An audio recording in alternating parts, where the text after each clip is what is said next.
Olá, boa noite a todos, todas, sejam bem-vindos à leitura compartilhada do livro Jesus, o maior psicólogo que já existiu. Iniciamos hoje o último capítulo do livro com o tema, capítulo 11, com o tema Conhecendo o seu verdadeiro valor.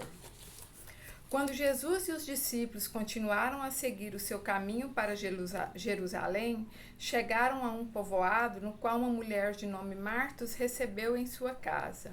A irmã dela, Maria, estava sentada aos pés do Senhor e escutava suas palavras.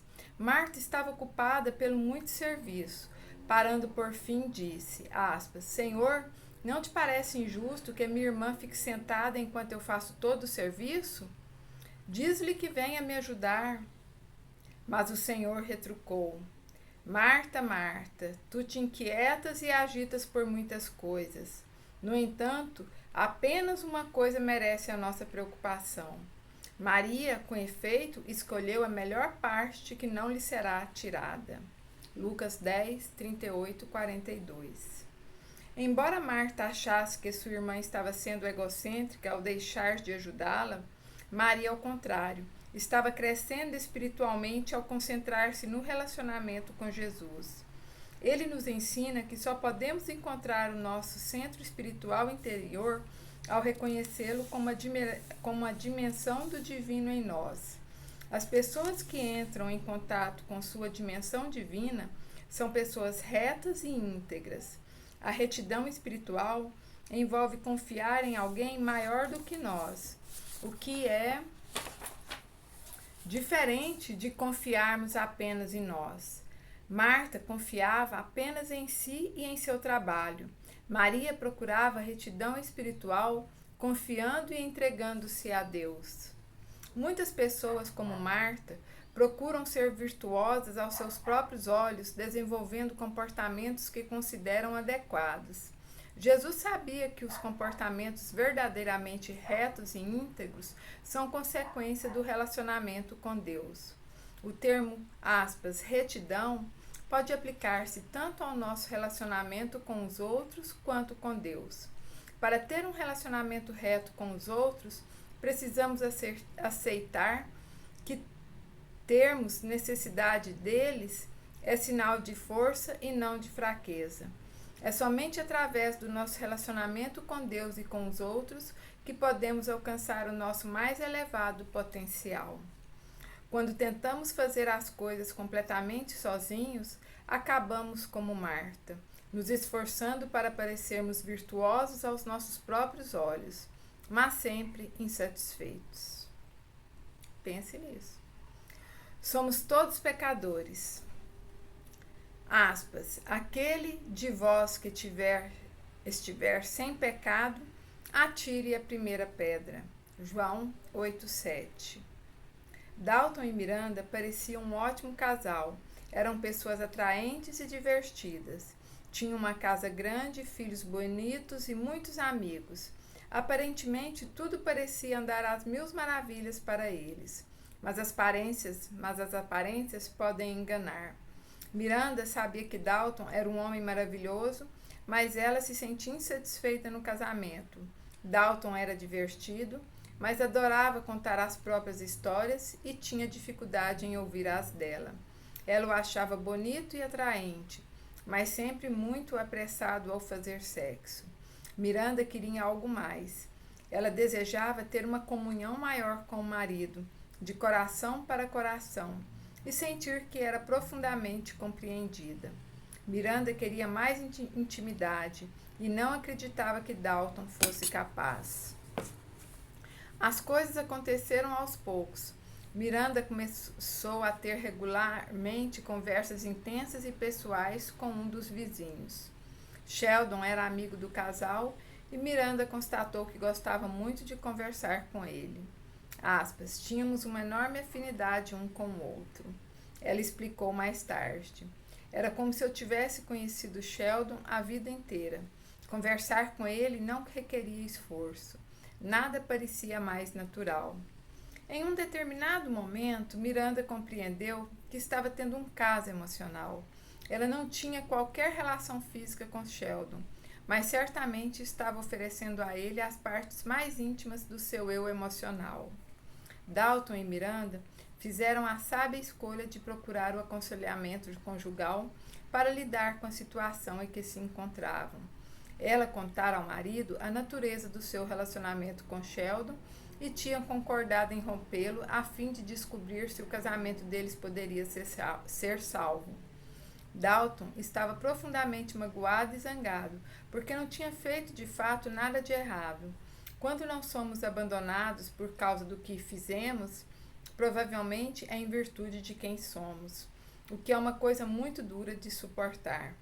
Dalton reagiu, um pouco talvez por espírito de competição, mas principalmente porque amava sinceramente a sua mulher. Lutou por ela e pela família, mas não de forma defensiva e destrutiva.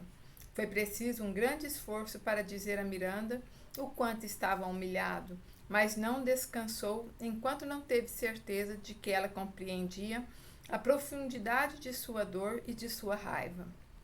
Tomou conhecimento de como ela se sentia solitária no casamento e esforçou-se para entender a sua parte no processo. Muitas vezes, Dalton sentiu muita raiva de Miranda, mas se conteve. Ele sabia que não era perfeito e nem ia melhorar as coisas agindo precipitadamente. Mas em algum ponto do processo do aconselhamento conjugal, Dalton descobriu que era capaz de ficar zangado e ao mesmo tempo ser amoroso. Aprendeu que o oposto do amor não era a raiva, mas a indiferença, e que ele tinha sido omisso no seu relacionamento com Miranda. Miranda também aprendeu alguns fatos a respeito de si mesma. Descobriu que tomar posse de coisas que não lhe pertenciam, Sheldon também era casado, era uma solução egoísta para os seus problemas. Constatou que não tinha sido uma pessoa tão aberta quanto imaginara ser e que tinha julgado Dalton injustamente ao considerá-lo psicologicamente inferior a ela. Mas o mais importante é que Miranda compreendeu que podia ser amada em um momento da vida em que menos merecia. Quando entendeu o quanto Dalton tinha sido ferido com seu envolvimento, ficou impressionada ao descobrir como ele ainda a amava. Miranda e Dalton representam uma história de sucesso no aconselhamento conjugal. Eles começaram como pessoas imperfeitas que haviam contribuído para a ferida no casamento. Ao reconhecer este fato, estavam admitindo que ambos eram pecadores, na terminologia de Jesus. Reconhecer que haviam errado foi o ponto inicial para corrigir as coisas. Hoje, o casamento deles é um processo em andamento. A comunicação entre os dois está mais intensa, os sentimentos de amor são mais fortes e ambos diriam que o casamento está melhor que nunca. A união deles não é perfeita, mas tem a retidão que Jesus achava que os relacionamentos devem ter. Em determinada ocasião, uma mulher apanhada em flagrante de adultério foi levada à presença de Jesus para que certos líderes religiosos pudessem testar o seu respeito pela lei judaica que exigia que a mulher fosse apedrejada até morrer. Mas Jesus via a retidão de outra maneira. Ele pediu a cada pessoa na multidão que examinasse o próprio coração, dizendo, aspas, aquele de vós que estiver sem pecado, atire a primeira pedra. Ninguém teve coragem de atirar. Ao fazer isso, Jesus estava deixando clara sua definição de retidão e integridade. As pessoas retas seguiam leis religiosas em decorrência do relacionamento que já tinham com Deus, e não para se tornarem retas. Muitas vezes usamos leis e regras para provarmos que estamos certos.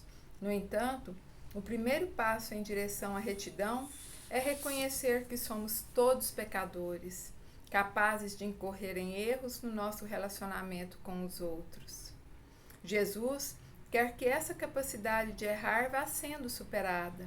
No final, ele disse à mulher que deixasse a vida de pecado. Ele sabia que gestos e atitudes de amor ajudam as pessoas a serem melhores. Se os nossos relacionamentos forem amorosos, será mais fácil agir com retidão. Relacionamentos comprometidos dão espaço para atos moralmente incorretos. Como psicólogo, concordo plenamente com isso.